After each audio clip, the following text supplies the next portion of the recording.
The Coffin of Andy and Leyley is an episodic Walking Dead-like horror indie game about two siblings escaping their shared Auschwitz-style quarantine prison after realizing something nefarious is afoot with the staff. It tackles society's scathing questions on the legality of serial murder against rappers possessing the flow of dried concrete, fecal play as a form of sustenance, pitfalls of gambling, cannibalism, incest. Why are you leaving? I have two more challenges to add on to this heap of depravity. Break the first 5 articles of the Geneva Suggestions, and accumulate 2 life sentences worth of crimes I commit in-game, as well as a third challenge I'll be revealing later. Let's go spike Ashley's crack, replace Andrew, and play the Coffin of Andy and Leyley on crack.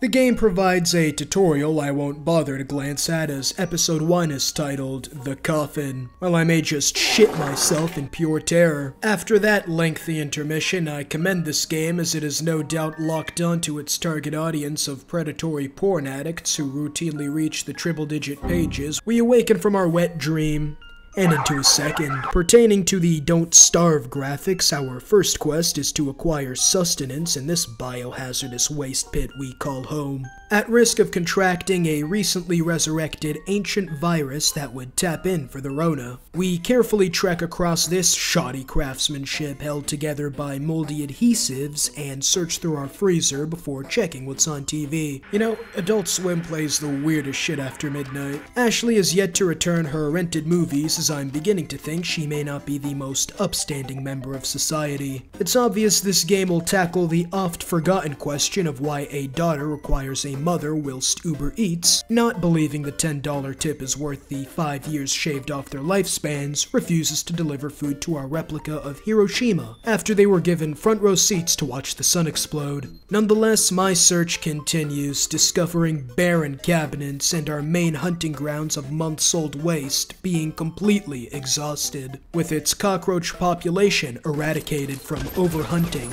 We do discover, however, a singular can of tomatoes. Not only will this satiate us, but in addition, the nutrients found in this can after months of festering in filth will either unlock spider-like abilities or kill us instantly. It may be relevant to admit that I have been banned from various casinos in Vegas for my own safety. We have been trapped inside for months, no doubt stemming from the fact that one whiff and the uninitiated will resemble Mr. Krabs after taking a bite out of the scabby patty. However, we continue to receive eviction notices, replicating the average working man's conundrum in 2020 when the virus was still Lakers Shaq. I present the can of tomatoes to my brother and he seems hesitant after observing the mold growing on the sides, but it was all a ploy. It turns out that in fact it was he who hid the can in the trash and refuses to eat it as the fermentation process has yet to unfold. It all makes sense now. After my shock at discovering his ulterior motives and the fact I live in a Lana Rhodes RPG, I threaten to throat the entire can using my queefers, hindering his sabotage, and convincing him to see my side of short-term dopamine hits. I leave to saute the spoiled vegetables, receiving an inspection check from the Auschwitz attendee to whom I refuse to respond to, lest he be the tax collector using another alias again. He threatens to bring up my relationship with my father, causing Ashley to snap at his breaking of 4 of the 5 articles of the Geneva Suggestion, possibly a 5th if we are engaged in a state of conflict. I cook the tomatoes sans salt as we've used that to season our water and avoid any associated Flint, Michigan debuffs. Post-meal, Andrew remarks on how he would volunteer to cosplay as a white 18-year-old Instagram model in a Saudi fetish dungeon to get any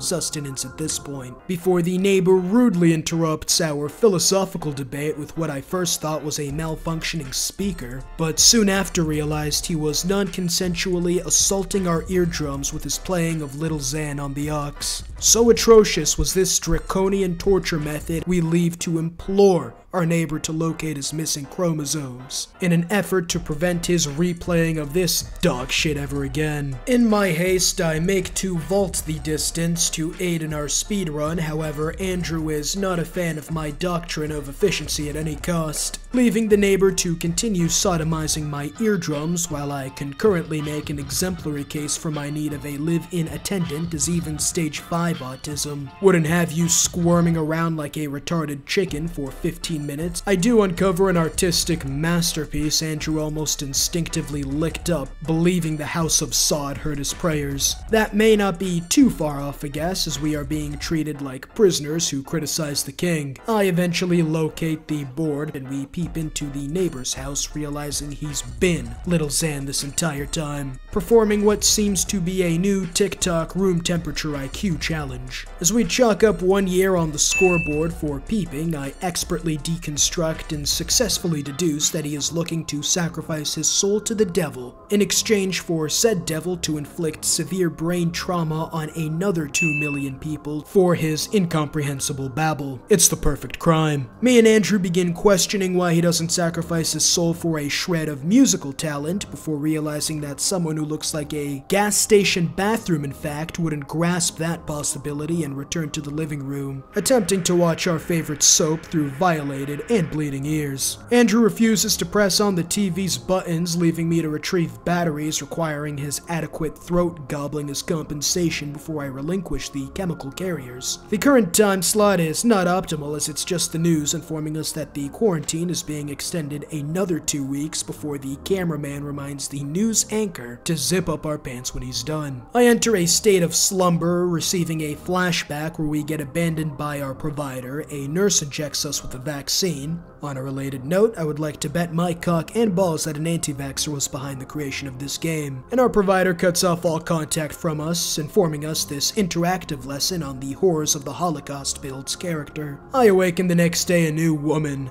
not the character, there was no evidence our creator was an anti-vaxxer, and begin min-maxing trad-wifing, as it is a twink's life for me. After the arduous task of operating the washing machine, my body rebels at this lifestyle change, causing me to pass out, and rather than blame it on malnutrition or my new genitals, my brother uses this to remark on how he was right all along, awakening later in a position that would have the Reddit muds sitting upright in their seats with their spines' verticality only bested by their crotches, whilst the news anchor states, any delivery packages sent by worried families will be met by the holotips of police officers equipped with mandated sunglasses, led by Officer Siobhan. I reawaken to Andrew conversing with his now ex-girlfriend who dumped him, no doubt because of his ween's failure to fire, after his genetic code was rewritten by the various viruses in the swampland. To counter this failure, Andrew should have become a TCLR subscriber. Let's check in on our resident expert on what Andrew should stand to gain from this exchange.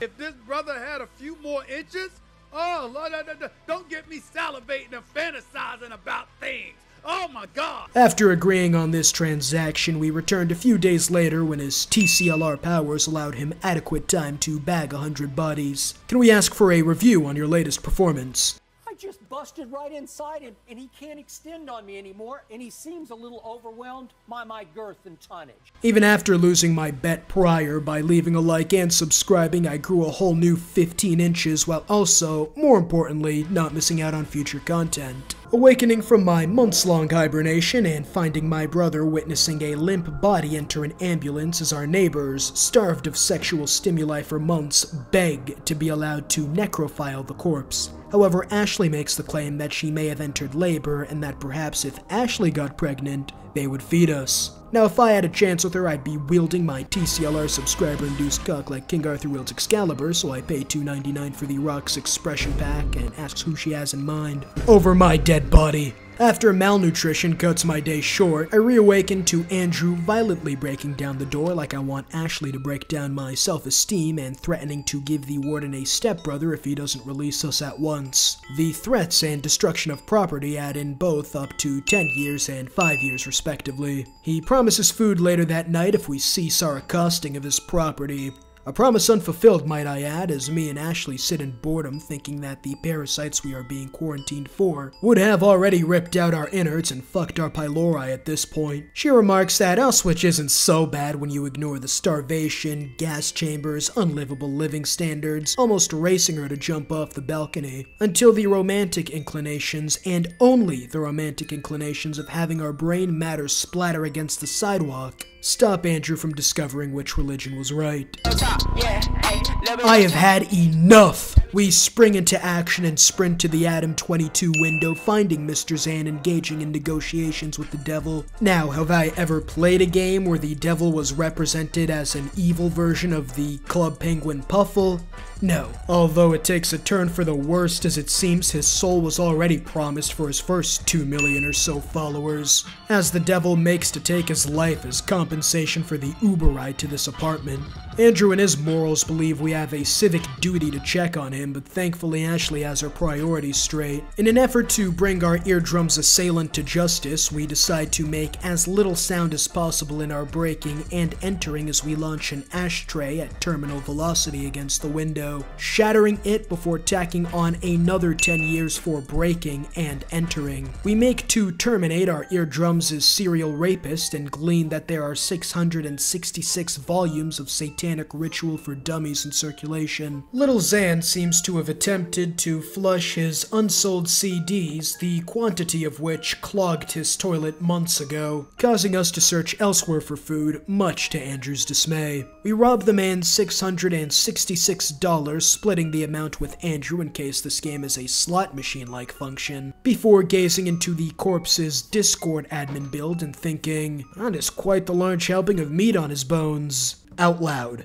While they begin debating the amount of years cannibalism of a corpse gives you, that answer is 0 in the United States. However, the human body has enough calories to last 30 days for one person, until Andrew makes the valid point that we can't exactly proclaim a demon murdered him, what with the broken window and half-consumed corpse while licking blood off our fingers. Our starvation wins out, grabbing a butcher's knife and making to dismember the now quad amputee, as I'm tasked by Andrew to retrieve some plastic bags to hide the corpse when we make to transport him to our freezer through the balcony. The only word in that sentence that caused Andrew to hesitate is my calling him a Vandy. The trash bags seem less appetizing now that we have a healthy helping of human meat on our hands and have to take the bags from the cleaning closet instead. I place the limbs suffering through various stages of decomposition into the plastic bags, however the torso proves a problem that our resident psycho has a solution to. We will place a plastic bag on top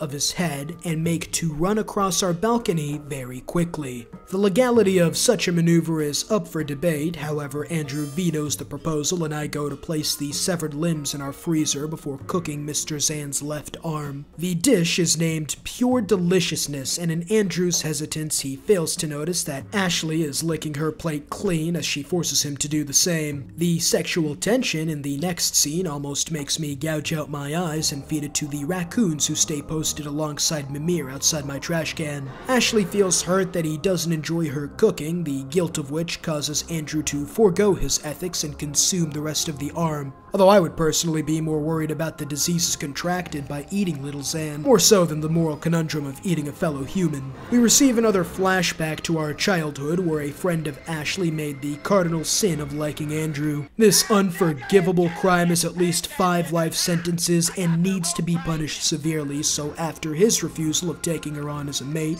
Ashley shows her psychosis once again and concocts a plan asking, more likely ordering Andrew to lure the little girl into an abandoned warehouse, where we lock her in overnight. I see no problems with this, and after little pushback from Andrew, neither does he, agreeing to aid me in this episode of Andy and Leyley, the bitch in the box. Later, the girl who has her eyes covered, symbolizing the guilt Ashley felt at this crime, arrives with Andrew and we utilize a hammer to break in. That's another year. We learn that the little girl we are going to lock into this dusty warehouse for a night has severe asthma, a fact that has no importance on the plot, as she is it for hide and seek, and begins counting to 100. The siblings locate a suitable torture chamber filled with pollen, cobwebs, and dust before securing a stick as the mentally iller of the two asks if Andrew believes her to be pretty. The future asphyxiation victim, that is. I personally don't believe this to be a stereotypically healthy sibling relationship. After the unsuspecting asphyxiation victim finds the both of us and makes the rookie mistake of calling Ashley a retard, Andrew goes to count. Ashley returns the favor by tricking the 8-year-old into jumping into the chest before sitting on top of it as the chronic asthma begins to kick in. We witness a common occurrence throughout the game as when the dying child pleads for mercy, Andrew attempts to tell Ashley to lay off before the gaslighting kicks into overdrive, and she begins asking, wondering, pondering why everybody likes the asthmatic girl more than the annoying psychopath with murderous intentions. Andrew breaks, realizing some crimes are unforgivable to an anime stereotype, and locks the girl into the chest while we leave to the tune of her begging for her life, but more importantly, we have secured a life sentence without parole for first-degree murder. I would also like to remark that we are on the scoreboard and have broken the Geneva Conventions, broken them while at war,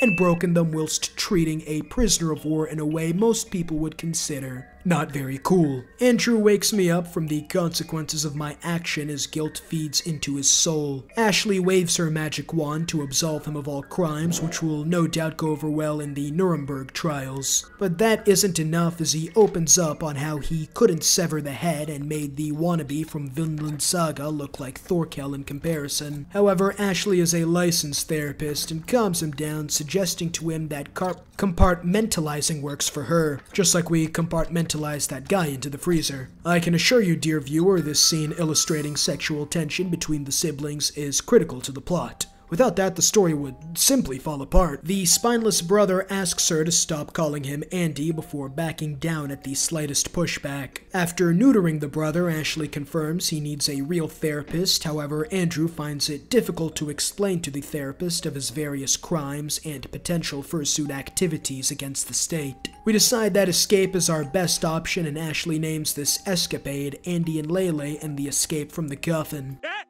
He said it! He said it! Andrew instructs Ashley to shove love up her ass, which she calls his bluff on, as I am 3 seconds away from wreaking havoc on my own undergarments. I wake up the next morning, energized like I just consumed special Colombian energy supplements after my cannibalistic adventures the day prior, and find Andrew scrutinizing the scrolls of truth on how to summon the demon. Our plan is to sacrifice a human soul to the demon to teleport us out of here, as I replace the candles and we have T-minus 10 seconds before we're featured in a Johnny Somali collab on how we got rear-ended in prison. We learned the man was only a type B, whatever that means. However, Ashley has her priorities straight, not at all worried about the blood trail, pointing to the corpse with our fingerprints on it in the freezer. We order Andrew to go stall while Ashley makes to clean up the mess. First, I ensure that Andrew is having no problems and his negotiation is going swimmingly, attempting to trade a multi-pack of ramen for Ashley's premium OnlyFans pictures that he can stroke his raw man to. I mop up the blood but have no time to get the rest as Andrew warns me he's coming, something I conclude to be very concerning, and just as escape looks certain. The game dev himself apologized. He thought I was ass, but it turns out I stink and allows me to try again. I hypothesized that the ideal tactical ploy is to do the same exact thing that got me caught the first time. Hypothesis was incorrect. Why I thought that was a great idea is beyond me. I finally hide in the closet as the cheery warden walks through and notices the fapping sounds coming from the closet where Ashley is flicking her bean to the sight of gore. The warden finds us, and as he looks to make my insides outsides, Andrew appears engaging in guerrilla warfare, attacking from all sides, adding in 60 years for second-degree murder. As you can see, based on the average age of 81, we have racked up the most impressive amount of 2 life sentences without parole, marking our first of 2 challenges accomplished. Andrew is not pleased at my accomplishments, no doubt waiting for me to accomplish the second before congratulating me. I attempt to find a place to hide the body. I would like the record to show I would still gargle her bathwater like mouthwash. Ashley begins her manipulation anew as Andrew has taken her compartmentalization advice to heart and has saved his breakdown for later as character development begins in earnest. Very good. We find the key, however my missing chromosome is still MIA as I take the key to our apartment instead of the apartment apartment the warden walked into. It turned out to be my brain warning me not to continue. "He's about to come, everybody hit the deck!" After showcasing the kung fu he's trained from the non-return DVDs, he informs Ashley they need a plan as our new classification as serial murderers presents an obstacle. Her admitting that she has no plan sends Andrew into shock. As he gets to explaining how our getting caught would have our life expectancy matching that of the main character in a drone strike video, he informs her that she can't contact anyone she has ever known and loved. We are going no more than 2 days before she squeals to the butcher about how the human meat in our freezer at 123 Avalanche Road is superior to this crap. Andrew attempts to scare her, but that doesn't go very well when he acts like a Vietnam veteran during a drum solo every time she lets out a tantrum. Admitting that her love for all her former acquaintances died along with her brain cells lost after they failed to save her from Little Zan's foul plots at murder through induced suicide, and that all she needs is Andrew. I see nothing wrong with this relationship dynamic, and share a hearty belly laugh before entering the hallway and the warden's office with surveillance equipment. We get scared thinking they may have photo evidence of our double homicide, although I am calm in the knowledge that if I or any man were monitoring detection technology and had such fine-looking women on the screen, we'd be court-martialed for dereliction of duty. We do discover another warden on the second floor, one with big iron on his hip, unlike the first one who only possessed a walkie-talkie. Now this poses a problem, as attempting to explain away his buddy's hacked corpse is the result of a demon Puffle summoning will no doubt lead to him airing out the room. But through the contents found in this room, I come up with a plan. We find numerous valuables, including 2 keys, orders not to feed A or B types, a yacht located in room 302, and a document detailing a organ harvesting contract. Evidently, we are 2 times AB as Andrew, starved of intimacy, makes his way to room 302, going to save the yacht and rolls for charisma. Massive failure. You see, the rampant plague was so virulent it seems to have caused her to perpetually keep her legs open, a very serious side effect, as the wardens offer her food and whatever she requests in exchange for specific street-like activities and behaviors. I make to snag some of her underwear, but forgot she is looking right at me, after reasserting a semblance of dominance by staring at her wall incessantly. Ashley is feeling insecure at her looks, no doubt oblivious to the phrase "don't stick your dick in crazy." However, seeing as how I am a chronic gambler, I'll take my chances. Now for our big plan. We decide our best course of action is to use the walkie-talkie to call up the second warden and offer his soul as a sacrifice. I see no way in which this brilliant plan goes awry. After helping myself to the contents of the first warden's inventory, Ashley fingers the contents of the guard before redrawing the ritual circle as Andrew comes up with a plan. We use the street urchin downstairs to lure the sexually frustrated mall cop up to this room for a threesome with warden number 1. But what warden number 2 doesn't know is that warden number 1 is dead. We return to the ladies' room, and before she can threaten to call for help, I immediately drop to all fours and begin crawling towards her coloring book at substandard speeds. This causes her to enter a state of confusion, allowing me to jump her with the butcher's knife. We make an offer she literally can't refuse. Tell warden number 2 that she needs someone to blow out her back in room 405 and how it's a 2-person job. In return, we don't slash her throat open. Andrew stays to watch the hostage as Ashley ventures forth to finish the ritual, much to her distress. I take his lighter and light the candles before popping in Little Zan's latest album, despite my brain physically pulling out all the stops in an attempt to halt my actions. My will proves stronger as this was a dangerous but necessary step, as I have to hope the street urchin's pussy is so good that the warden will walk in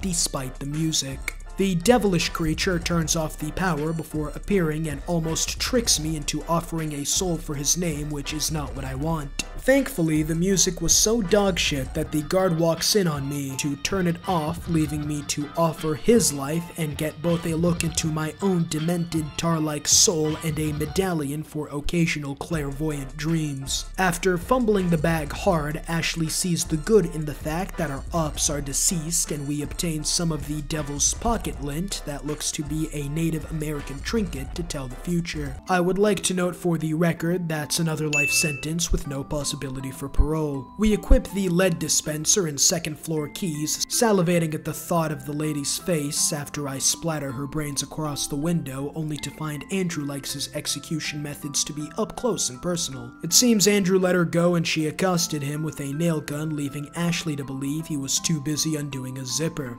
As they fall into an argument of the anguish Ashley feels that Andrew, her brother, likes sleeping with women, I would like to point out no fair trial was given to the slut, breaking Article 5, and an innocent was killed, breaking Article 2. As we succeed in both our stated challenges this video, however I have one more, as the previous two were elementary in a game like this. That challenge being, break Andrew out of his Stockholm Syndrome. Our most pressing matter yet. We learn that his last girlfriend on the phone dumped him because Ashley threatened her and that she is an even greater protector of Andrew's rim than prime Dwight Howard. This is where her manipulation goes all the way, pulling out all the stops and gaslighting, victim blaming, and threatening to unplug her controller from the life console. However, with our third challenge at risk, Andrew holds strong and even makes to leave, but she halts his advance and asks why he hates her, right before reminding him he was forced to murder 2 people tonight because of her, as well as the little censored girl from way back when. Truly, one of life's most incomprehensible riddles. She incoherently screeches, leaving me to believe she is trying to sub into his next Pokemon battle, before domestically abusing him. 5 years. Yes, I'm still counting. And yes, Andrew does take her by the throat and her with his so hard that she, as she begs him to, in her, and use her in her, until he finally releases his.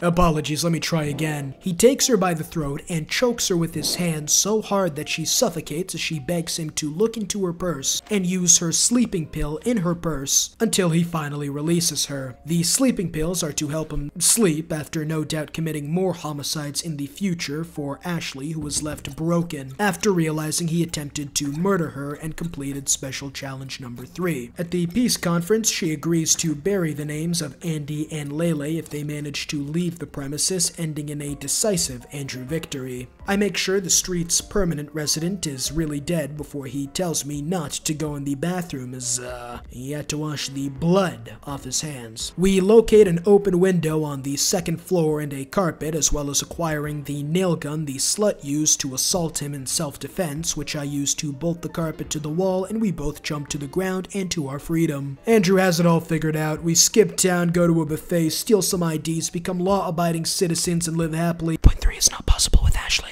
Ashley's plan is to live under the bridge and eat people who don't pay the toll. She isn't joking. At the bus stop, in an effort to keep him in her clutches, she makes the remark that she has a clairvoyant object and he can't leave her lest he get caught by the officers of the law, causing him to visibly frown before, oh, he loves his sister, doesn't he? And finally, another wealthy prince's masterpiece graces our screen, ending episode 1. If you enjoyed this video, leave a like and subscribe. Life is Strange next week, episode 2 week after. Check out my other content, and I'll see you all next time. Peace.